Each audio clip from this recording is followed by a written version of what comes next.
sinasabi kong ikaw na nga ang hinahanap at dinarasal na makapiling ko. Ngayon'y naririto,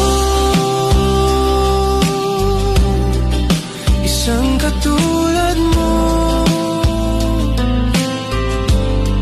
na sa akin ay nagmamahal ng buong tapat ng